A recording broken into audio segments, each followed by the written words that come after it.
शुभं करोति कल्याणम् आरोग्यं धनसम्पदा शत्रुबुद्धिविनाशाय दीपज्योति नमोऽस्तुते। दिव्यादिव्यारे दीपत्कार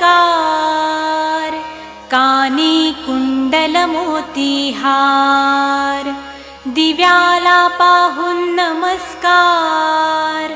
तिळाचे तेल कापसाची वात दिवा तेवे देवा पाशी उजेड पडे विष्णू पाशी माझा नमस्कार सर्व देव देवतांपाशी ये ग लक्ष्मी बैस ग बाजे